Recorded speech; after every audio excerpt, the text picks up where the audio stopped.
యేసుక్రీస్తు నామములో ప్రార్థించుకుంటున్నాం తండ్రి. ఆమేన్. మత్తయి సువార్త 4వ అధ్యాయం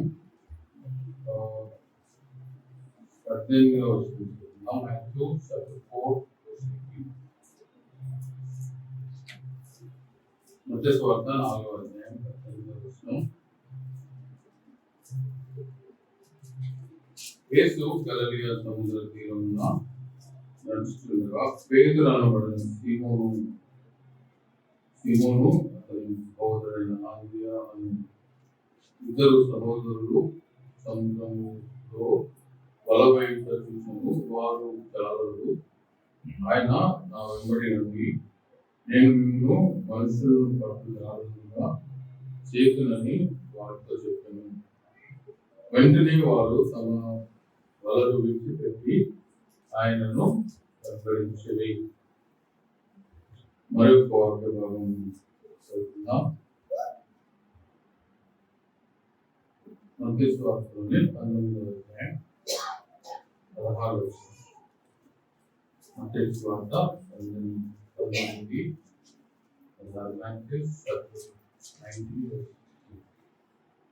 మత్తయి సువార్త 19వ అధ్యాయం 16 నుంచి చదువుతున్నాను.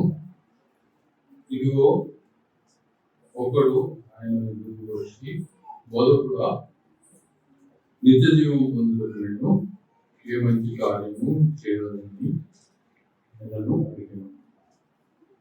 తర్వాత అదే అధ్యాయంలో 21 చదువు.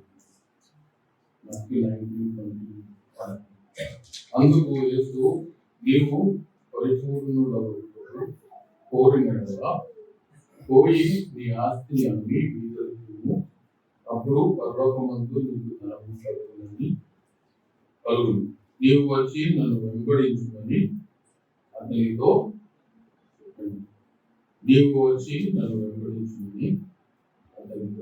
చెప్పాను. మరొక వాక్య భాగం చదువుకుందాం. లూకా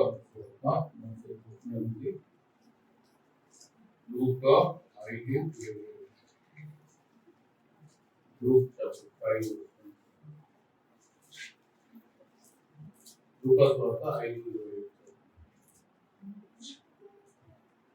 అటుపిమ్మట ఆయన బయలుదేరి లేవి అను ఒక శుల్కపు మెట్టునంత చూసి నన్ను వెంబడించుమని అతనితో చెప్పగా అతడు సమస్తను విడిచిపెట్టి లేచి ఆయనను వెంబడించును. 3 వాక్య భాగాలతో ఒక కామన్ వర్డ్ గమనించారా? మరి ఒకసారి చదువుతాను, చూడండి. ఫస్ట్ది మత్తయి సువార్త 18:22 కదా, చదవండి. 4:18. 4:18లో మనం చూసుకుంటే,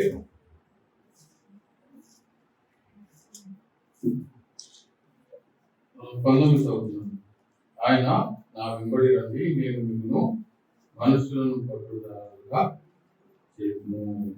తర్వాత మత్తయి సువార్త 19:21 లాస్ట్ భాగంలో చూస్తే, నన్ను వెంబడించుమని అతనితో చెప్పాను. తర్వాత 5:27లో చూస్తే, అతడు నన్ను వెంబడించుమని అతనితో చెప్పాను. 3లో ఒక వర్డ్ ఉంది, ఏంటిది? నన్ను వెంబడించు అని యేసయ్య ఈ ముగ్గురిని పిలిచాడు. That is my topic. దేవుడు ఈ ముగ్గురిని పిలిచాడు కదండి.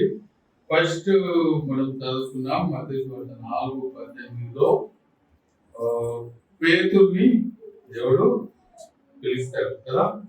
పేతురుని పిలుస్తాడు. అక్కడ రాయబడిన మాట ఏంటంటే, పేతురు మరి 4:18లో మనం చూసిన తర్వాత లూకా రాసిన సువార్తలో లేవిని కూడా పిలుస్తాడు. వాళ్ళిద్దరి విషయంలో ఏమి రాయబడిందంటే, వెంటనే వారు వారు చేస్తున్న పని వారు విడిచిపెట్టి, what ever they were doing, దాన్ని విడిచిపెట్టి మరి యేసుక్రీస్తుని వెంబడించినట్టుగా మనం చూస్తున్నాం. మరి వాట్ యాక్చువల్లీ డిడ్, అయితే ఇంకొక వ్యక్తి ఉన్నాడు కదా మత్తయి సువార్తలో, ధనవంతుడు ఉన్నారు కదా, ఆయన గురించి మనం చదువుకుందాం. ధనవంతుడు ఏం చేశాడు? 19th verse లో యేసయ్య దగ్గరికి వస్తాడు. యేసయ్య దగ్గరికి వచ్చి, బోధకుడా, నిత్య జీవం పొందడానికి నేను ఏమి చేయాలి? ఏ మంచి కార్యములు చేయాలి? అందుకైనా మంచి కార్యం గురించి నన్ను ఎందుకు అడుగుతున్నావు? మంచి వాడు ఒక్కడే, నీవు నిత్య జీవులో ప్రవేశింపు కోరిన కదా ఆజ్ఞలను గైకొనుమని చెప్పెను. అతడు ఏ ఆజ్ఞ అని ఆయనను అడగగా, యేసు నరహత్య చేయవద్దు, వ్యభిచరింపవద్దు, దొంగిలవద్దు, అబద్ధ సాక్ష్యం పలుకవద్దు, తల్లిదండ్రులను సన్మానింపు, నిన్నవరని కోరుకోవాలని ప్రేమింపవలను అని చెప్పాను. అందుకు ఆయన, ఇవన్నీ అనుసరించుచునే ఉన్నాను, ఇకను నాకు కొదువ ఏమని ఆయన అడగగా, అందుకు యేసు, నీవు పరిపూర్ణ ఒకటకు కోరిన కదా, పోయి ఆస్తిని అమ్మి బీదలకి ఇమ్ము, అప్పుడు పరలోకమందు నీకు ధనము కలుగును, నీవు వచ్చి నన్ను వెంబడించుము అని అతనితో చెప్పాను. అప్పుడు మనం చూస్తాం 22వ వచనంలో, అయితే ఆ యవనుడు మిగుల ఆస్తి గలవాడు కనుక ఆ మాట విని వ్యసనపడుచు వెళ్ళిపోయాడు. యేసుక్రీస్తు మరి ముగ్గురు పిలిచాడు వెంబడించింది కదా, ధనవంతులైతే వెంబడించలేదు. పేతురు మరి లేవి వాళ్ళు ఏమైతే చేస్తున్నారో దాన్ని వదిలిపెట్టి వెంటనే వెంబడించాడు. సో ఇందులో మనం నేను కొన్ని విషయాలు దేవుడిని వెంబడించడం వల్ల ఎలా వెంబడించాలి, హౌ టు, ఎందుకు దేవుడు మనల్ని పిలుస్తున్నాడు, వై ఇస్ గాడ్ కాలింగ్ అనేది కొన్ని విషయాలు మీతో పంచుకోవాలని నేను ఆశిస్తున్నాను. So God is calling us to obey. దేవుడు మనల్ని ఎందుకు పిలుస్తున్నాడు అంటే, ఆ రోజు మరి లేవిని పిలిచాడు, పేతురుని పిలిచాడు, మరి ధనవంతుని పిలిచాడు, ఇంటికే వెళ్ళాడు. యేసుక్రీస్తు లోకంలో ఉన్నప్పుడు అనేక మందితో ఇంటరాక్ట్ అయ్యాడు, అనేక మందిని పిలిచాడు, అనేక మంది ఆయనను వెంబడించారు. They reacted in different ways. కానీ దేవుడు మరి ఎందుకు మరి పిలిచాడు వారిని పిలిచినప్పుడు ద రెస్పాన్స్ అనే దాని గురించి మనం ఆలోచన చేయాలని ఈరోజు నేను ఆశపడుతున్నాను. మరి లేవీయుడు అయితే, పేతురు అయితే వెంటనే వారు చేసేది వాళ్ళు వదిలిపెట్టి దే ఫాలో జీసస్ క్రైస్ట్. వాళ్ళు ఏం చేశారో తెలుసా? They disengage the world they are in and re-engage to the world that Jesus called. వాళ్ళు ఏ లోకంలో అయితే ఉన్నారో దాంట్లో నుంచి దాన్ని విడిచిపెట్టేశారు టోటల్ గా. ఏం చేస్తున్నారు? ఫిషర్మెన్ కదా, వాళ్ళు చేపలు పట్టే వృత్తిని విడిచిపెట్టి they bluntly follow Jesus Christ. యేసయ్య ఎక్కడికి వెళ్తే అక్కడికి వెళ్ళడం మొదలు పెట్టారు. మనం కూడా మరి యేసయ్య వారిని పిలిచేయడం మనల్ని పిలవట్లేదా అని మనం చూస్తే, we can see in 2 Thessalonians chapter 2 verse 14-15. వారిని పిలిచినప్పుడు మరి లేవీయులు అయితే, పేతురు అయితే వెంటనే వదిలిపెట్టి మరి దేవుని వెంబడించారు. యేసయ్య వారిని ఫిజికల్ గా వారి మధ్య కనబడి వారితో ఉండి నన్ను వెంబడించమని వారితో చెప్పాడు. అయితే how is God calling us today? మనల్ని ఎలా పిలుస్తున్నాడు అని 2వ తెస్సలోనికీయులకు రాసిన 2వ అధ్యాయం 14వ వచనంలో మనం చూడొచ్చు. ఆ రోజు యేసయ్య మరి లోకంలోకి వచ్చాడు కాబట్టి, శిష్యులను ఏర్పాటు చేసుకున్నాడు కాబట్టి పిలిచాడు. ఈ రోజు మరి మనల్ని ఎలా పిలుస్తున్నాడు అని 2వ అధ్యాయం 15వ వచనం 14-15 వచనాలను చదువుతున్నాను. 2 Thessalonians 2:14-15. మీరు అలాగున రక్షింపబడి మన ప్రభువైన యేసుక్రీస్తు యొక్క మహిమను పొందవలనని ఆయన మా స్వార్థ వలన మిమ్మును పిలిచెను. మరి ఆయన అంటే యేసుక్రీస్తు ప్రభు. మరి అపోస్తలుడైన పౌలు తెస్సలోనికీయులకు రాస్తూ ఏమంటున్నాడంటే, మా స్వార్థ వలన మరి యేసుక్రీస్తు మిమ్మల్ని పిలిచెను అనే మాట మనం చూస్తున్నాం. మనం కూడా మరి ఆయన సన్నిధిలో ఉన్న మనం అందరం కూడా ఒకానొక దినంలో దేవుని సువార్తను విని మనం పిలువబడ్డాం. We are called.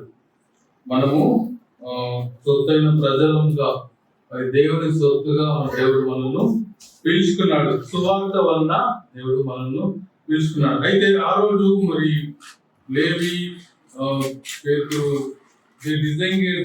వారున్న లోకంలో సమస్తను విడిచిపెట్టి దే ఫాలోవర్డ్ జీసస్ క్రైస్ట్. అయితే మనము ఏ విధంగా వెంబడించాలనేది టుడేస్ టాపిక్. మనం ఎందుకు వెంబడించాలి? Why God is calling us? Why God is calling us? God is calling us to obey. మనము ఆయనకు విధేయులమై ఉండాలి అనే మాట మనం చూస్తున్నాం. ఏ విధంగా విధేయులమై ఉండాలంటే, ఏ విధంగా అయితే మరి పేతురు లేవిని పిలిచినప్పుడు one thing God is expecting. దేవుడు ఏం ఆలోచన కలిగినాడంటే, వాళ్ళని పిలవగానే one thing was required in each case. లేవిని కానీ పేతురుని కానీ రిచ్ యంగ్ రూలర్ కానీ పిలిచినప్పుడు దేవుడు కోరుకుంటున్న ఒకటే, what is that? To rely on Christ. దేవుని మాటను నమ్మి ఆయన మీద ఆయన హత్తుకొని జీవించాలి అని చెప్పి, తర్వాత God will give us a greater security. దేవుడు నాకు అన్ని దయచేస్తాడు, నాకు కావాల్సినవన్నీ ఆయన దయచేస్తాడు.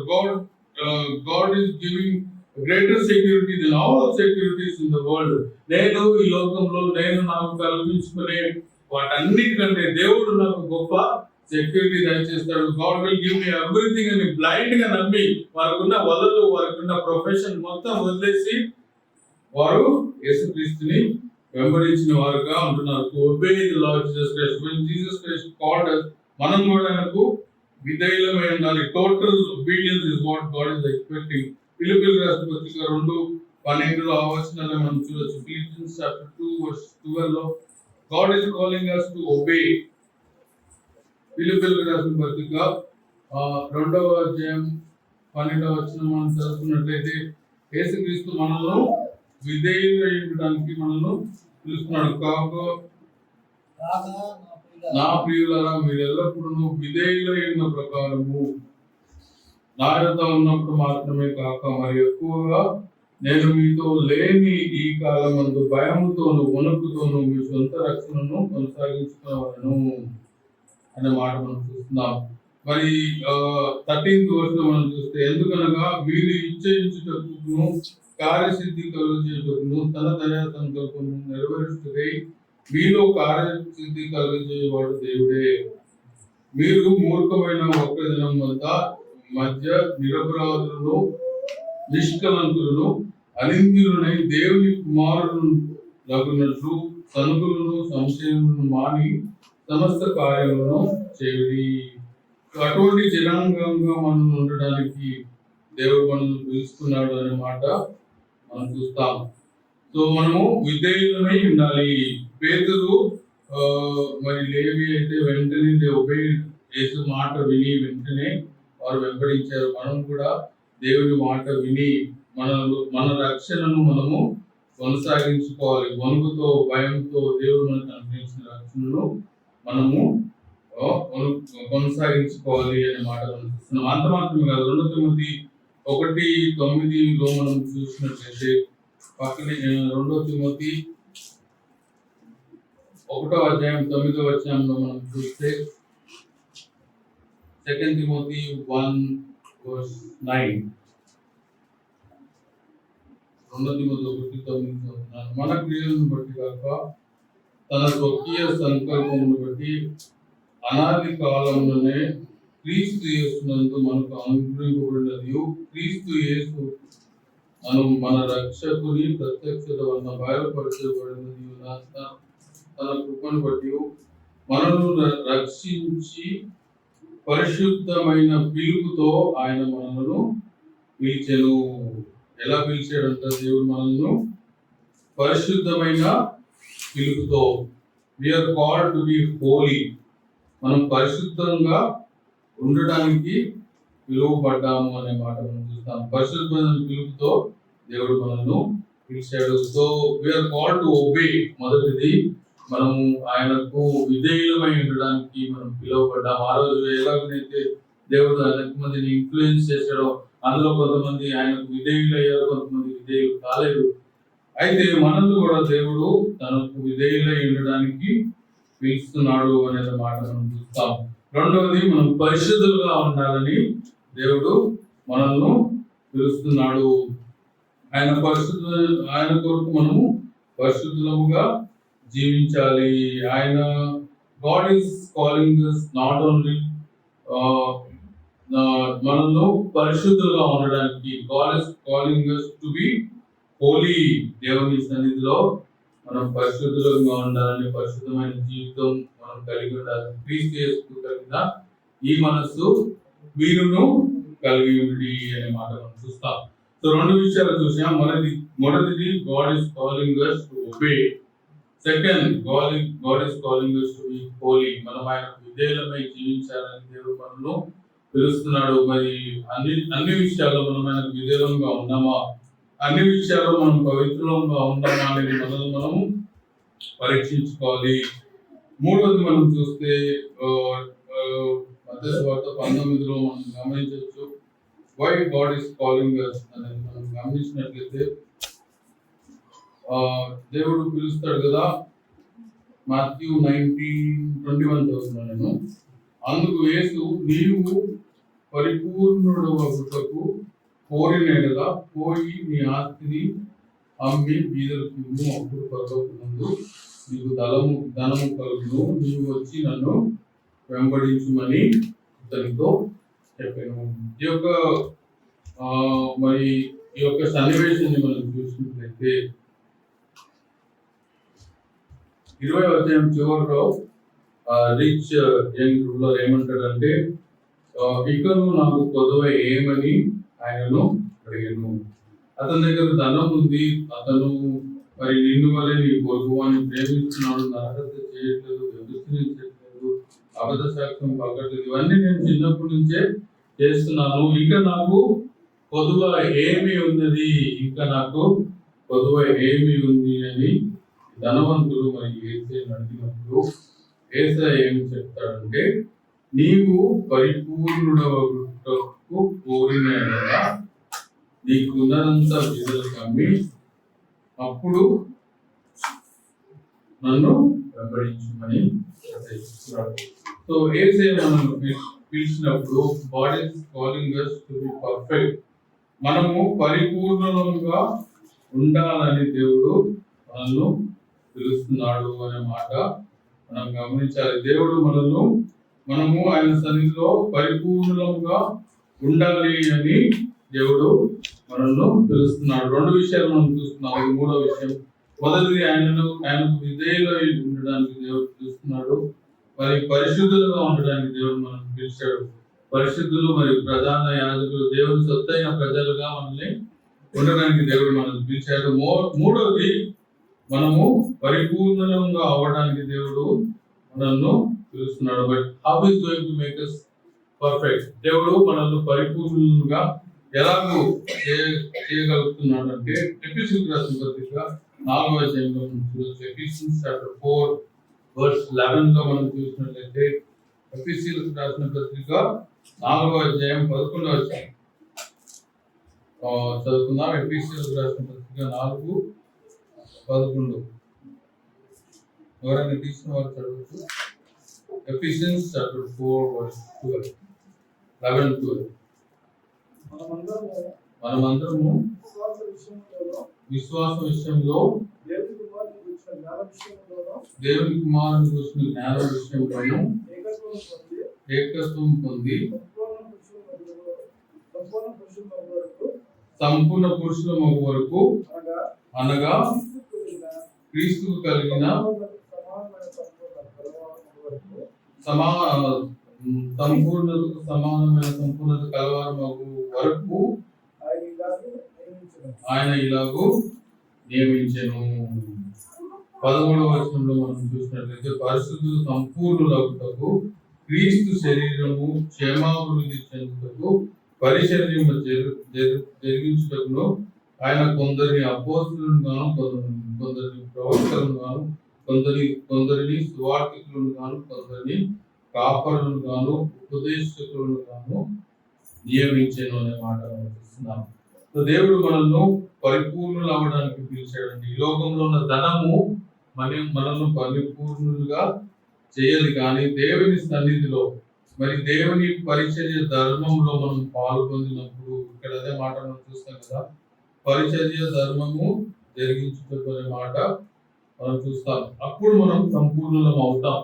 ధనము కలిగి ఉన్నంత మాత్రాన మనకు కలిగినవన్నీ లోకరీతిగా కావాల్సినవన్నీ కలిగి ఉన్నంత మాత్రాన మనం సంపూర్ణం కాము. కానీ దేవుని సన్నిధిలో పరిచర్య ధర్మంలో పాల్గొన్నప్పుడు దేవుడు మనను పరిపూర్ణులుగా చేస్తారు. మనం పరిపూర్ణులవు నిమిత్తం క్రీస్తుకు కలిగిన సంపూర్ణత మనలో కూడా కలగడానికి దేవుడు సంఘ పరిచర్యను ఏర్పాటు చేసుకున్నాడు. సంఘ పరిచర్య ధర్మంలో మనం పాల్గొనేటప్పుడు కొందరిని మరి అపోస్తలుగా, కొందరి బోధకులుగా, మరి కొందరిని ప్రార్థించే వారిగా, కొంతమంది మరి అనేక విధమైన కృపవలను దేవుడు మనందరికీ ఇచ్చాడు. వాటన్నింటినీ మనం దేవుని సన్నిధిలో వాడినప్పుడు మనం పరిపూర్ణం అవుతాం. దేవుడు మనల్ని అందుకొరకే పిలిచాడు. ఈ లోకంలో నుండి మనల్ని వేరుపరిచి తన కొరకు దేవుడు ఎందుకు మనల్ని పిలిచాడంటే మరి మనల్ని పరిపూర్ణులుగా చేయడానికి దేవుడు పిలిచాడనే మాట మనం మూడోదిగా మనం చూస్తాం. మొదటిది, దేవునికి విధేయులై ఉండడానికి దేవుడు మనల్ని పిలుస్తున్నాడు. రెండవది, పరిశుద్ధులుగా ఉండడానికి పిలుస్తున్నాడు. మూడవది, పరిపూర్ణులుగా ఉండడానికి దేవుడు మనల్ని పిలుస్తున్నాడు. అంత మాత్రమే కాదండి, యేసుక్రీస్తు ఈ లోకంలో ఉన్నప్పుడు యోహాను రాసిన సువార్త 17:18 మనం చూసినట్లయితే, జాన్ చాప్టర్ 17:18, యోహాను సువార్త 17వ అధ్యాయం 18వ వచనం మనం గమనించినట్లయితే, యేసుక్రీస్తు నీవు నన్ను లోకమునకు పంపిన ప్రకారము నేను వారిని లోకమునకు పంపితిని. మరి యేసుక్రీస్తు మరి శిష్యులను ఎందుకు పిలిచాడంటే వారిని లోకంలోనికి పంపడానికి అని మనం చూస్తాం. లోకంలోనికి పంపడానికి. మరి యేసుక్రీస్తు మనల్ని కూడా ఎందుకు పిలుస్తున్నాడంటే, లోకానికి వెళ్ళి మనం ఏం చేయాలంటే, మత్తయి సువార్త 28, 19, 20 వచనాలు మనకు తెలుసు కదండి. మీరు సర్వలోకంలోకి వెళ్ళి సర్వదృష్టికి వార్త ప్రకటించండి. God is calling us to preach the word of God. దేవుడు మనల్ని పంపుతున్నాడు, మనల్ని పిలిచాడు, మనల్ని ఈ లోకంలో ఉంచుతున్నాడు. ఈ లోకంలో మనకి డిఫరెంట్ ప్లేసెస్ లో మరి దేవుడు మనల్ని పంపిస్తున్నాడు. ఎందుకు పంపిస్తున్నాడు ఒకసారి ఆ వచనం చదువుకుందాం. మత్తయి సువార్త 28, 19, 20 వచనాలు. మాథ్యూ చాప్టర్ 28, 19, 20 కాబట్టి మీరు వెళ్ళి సమస్త జనులను శిష్యులుగా చేయడి, తండ్రి యొక్కయు కుమారుని యొక్కయు పరిశుద్ధాత్మ యొక్క నామములోనికి బాప్తిసం ఇచ్చుచు నేను మీకు ఏ సంగతులు ఆజ్ఞాపించునో వాటన్నిటిని గైకొనని వారికి బోధించి. దేవుడు మనల్ని ఎందుకు పిలుస్తున్నాడు అంటే, ఈ లోకంలోనికి మనల్ని పంపాడు. తండ్రి కుమారుని ఎలా ఈ లోకానికి పంపాడు, మరి కుమారుడైన యేసుక్రీస్తు మరి శిష్యులను సెలెక్ట్ చేసుకుని ఈ లోకానికి పంపాడు. ఆ శిష్యులు చెప్పిన వాక్యం ద్వారా, ఆ సువార్త ద్వారా దేవుడు మనల్ని పిలిచాడు. మనల్ని కూడా ఈ లోకంలో ఎందుకు పిలిచాడంటే, why God has called us is to preach the word of God. దేవుని వాక్యాన్ని బోధించడానికి మాత్రమే కాదు, we have to make disciples. మనం ఆయన కొరకు శిష్యులను చేయాలని దేవుడు మనల్ని ఈ లోకంలో ఉంచాడండి. ఈ లోకంలో దేవుడు మనల్ని ఎందుకు పిలిచాడంటే, ధనవంతులుగా ఉండడానికి కాదు, ప్రతి విధమైన ఆశీర్వాదాలతో ఈ లోక సంపదలతో నింపడానికి కాదు. దేవుడు మనల్ని పిలిచింది ఏంటిదంటే, 4 విషయాల కొరకు దేవుడు మనల్ని పిలిచాడు. మనము ఆయనకు విధేయులమై ఉండాలని, మనము ఆయన కొరకు పరిశుద్ధులంగా ఉండాలని, మనము పరిపూర్ణంగా ఆయన సన్నిధిలో నిలబడాలని, మనము మరి ఇతరులను శిష్యులుగా చేయాలి. మేక్ అదర్స్ డిసైపుల్ అంటే మనము కేవలం సువార్త ప్రకటించిన మాత్రం కాదండి, సువార్త ప్రకటించిన తర్వాత మన దేవుని గురించి మనం ఇతరులకు చెప్పాలి, వారిని బలపరచాలి. మన తోట సహోదరులను వారిని కూడా శిష్యులుగా చేయాలి. అందుకొరకే మరి సంఘంలో పరిచర్య ధర్మము జరిగించాలి. కొందరు అపోస్తలు, కొందరు సువార్తికులు, కొందరు పెద్దలు. మరి దేవుడు ఎందుకు నియమించాడంటే మరి శిష్యులుగా చేయడానికి. We should all follow Jesus Christ. Ultimate గా మనం అందరము ఆయనను వెంబడించాలని. మరి యంగ్ రూలర్ అయితే మరి వెంబడించలేకపోయాడు. మరి లోకాన్ని వైపు చూశాడు. లోకం ధనం వైపు, ధనం ఉంది కదా, తనకు కావాల్సినవి ఉన్నాయి కదా అనుకున్నాడు. కానీ తనకు కొదవ ఏముందండి? యేసుక్రీస్తు అతని జీవితంలో లేడు. మరి హీఈస్ నాట్ యేసుక్రీస్తు లేకపోతే పరిపూర్ణుడు కాడు అనే మాట మనం చూస్తున్నాం. మన జీవితంలో కూడా వాట్ ఆర్ వి లుకింగ్? మరి దేవుడు మనల్ని పిలుస్తున్నాడు. పిలిచినప్పుడు హౌ ఇస్ అవర్ రెస్పాన్స్? మరి యంగ్ రూలర్ లాగా నేను నా ధనమును, ప్రభు నా సమయాన్ని నేను నీకు ఇవ్వలేను అని అంటున్నామా? లేకపోతే మనకున్న పరిస్థితుల్లో యాజ్ ఇట్ ఈస్ మనకున్న అన్ని విడిచి మీరు నేనున్నాను నన్ను పంపు ప్రభు అంటారు కదా. యెషయా గ్రంథంలో మనం చూస్తే నన్ను పంపును, నేనున్నాను అని మనం అంటున్నామా? లేకపోతే మన జీవితంలో సాకులు చెప్తున్నామా అనేది మనం గమనించాలి. మన ప్రభు యేసుక్రీస్తు కూడా మరి ఈ లోకానికి పంపబడ్డాడు. మరి పంపబడినప్పుడు మరి యేసుక్రీస్తు సాకులు చెప్పలేదని కష్టమైన నష్టమైన ఈ came into this world and he died for us on the cross. మన కొరకు మన ప్రభువైన యేసుక్రీస్తు ఆ కల్వరిలో చనిపోయాడు. యేసుక్రీస్తును మరి దేవుడి లోకానికి పంపించినప్పుడు he did not say no. మరి మనం ఈ లోకంలో యేసుక్రీస్తు ఉన్నప్పుడు మనం చూసినట్లయితే తండ్రిని చిత్తమైతే ఈ గిన్నె తొలగించమని ప్రాధేయపడ్డాడని. కష్టమైన పరిస్థితి మరి నీ చిత్తమైతే ఈ గిన్నె తొలగించమని వేడుకున్నాడంటే it's not an easy thing to follow Jesus. అయినప్పటికీ యేసుక్రీస్తు మరి తన చిత్తాన్ని నెరవేర్చుకోలేదు, కానీ తండ్రి చిత్తాన్ని నెరవేర్చడానికి he became obedient to the call of God. దేవుని పిలుపున పిల్లగా దేవుని చిత్తానికి తను తాను అప్పగించుకున్నాడు. What is our situation today? దేవుని చిత్తానికి మనల్ని మనం అప్పగించుకుంటున్నామా? లేకపోతే మరి యంగ్ రూలర్ లాగా మరి దేవుడు నాకు అన్ని తయారు చేస్తాడు, I just need to follow him, ఆయనను వెంబడిస్తే చాలు నాకు అన్ని దొరుకుతాయని నమ్మకము పేదరికి లేవికి కలిగింది, కానీ ఆ ధనవంతుడికి ఆ నమ్మకం కలగలేదండి. మన జీవితాలు ఎలా ఉన్నాయి? దేవుడు నాకు అన్ని దయచేస్తాడని నమ్మకం ఉందా? లేకపోతే ఎక్కడ లోపల ఒక డౌట్, అన్ని దేవుడు దయచేయలేదేమో, కొన్ని నేను నా కొరకు చేసుకోవాలని మన ప్రయత్నాల్లో మరి అనేక సార్లు మనం పరిపూర్ణం కాలేకపోతున్నాం. అనేక సార్లు మరి దేవుని 100% గా ఫాలో చేయలేని పరిస్థితులు మన జీవితాల్లో ఉన్నట్లయితే మరి దేవుడు మనతో మాట్లాడుతున్న విషయం ఏంటంటే ఆయన సన్నిధిలో పరిపూర్ణంగా ఉండాలంటే మన పూర్ణ మనసుతో, మన పూర్ణ ఆత్మతో, మన పూర్ణ హృదయంతో దేవుని సేవించినప్పుడు when we give ourselves to God blind గా దేవుడు నాకు దయచేస్తాడని నమ్మకంతో లేవీయులాగా మరి పేతురులాగా దేవుని వెంబడించినప్పుడు మనం చూస్తే పేతురు గొప్ప దైవసేవకునిగా దేవుని మార్చాడు. మనం కూడా దేవుని చేతికి మనల్ని మనం అప్పగించుకున్నట్లయితే దేవుడు మనల్ని గొప్ప సేవకులుగా మారుతాడు. మనలో ఉన్న ఇన్సెక్యూరిటీస్ అన్ని తీసేస్తాడు. God will give us everything. మనలో పరిపూర్ణులుగా చేసే దేవుడు అని దేవుడు వాక్యంలో నుంచి జ్ఞాపకం చేయబడుతున్నాం. మరి ఆ విధంగా మనం దేవుని వెంబడించేవారు. మన జీవితంలో విధేయత తక్కువైతే ఒకవేళ మనం ఆయన సంపూర్ణంగా కావాలంటే మరి విధేయత మనలో లేకపోతే ఒకవేళ మనం పరిశుద్ధంగా లేకపోయినట్లయితే మనము ఆయనను ఇతరులను ఒకవేళ మనం శిష్యులంగా చేయలేకపోయినట్లయితే మరి 4 విషయాలు చేయడానికి దేవుడు మనల్ని పిలుచుకున్నాడు. మనం ఆయనకు విధేయులై ఉండడానికి, పరిశుద్ధులుగా ఉండడానికి, మనం పరిపూర్ణులం అవడానికి, అంతేకాకుండా మరి అనేక మందిని ఆయన శిష్యులుగా చేయడానికి దేవుడు మనం పిలుచుకున్నాడని దేవుడి వాక్యం నుండి మనం జ్ఞాపకం చేయబడుతున్నాం. ఆ విధంగా మనం చేయడానికి దేవుడు మనకు సహాయం చేయడానికి ప్రార్థిస్తున్నాం.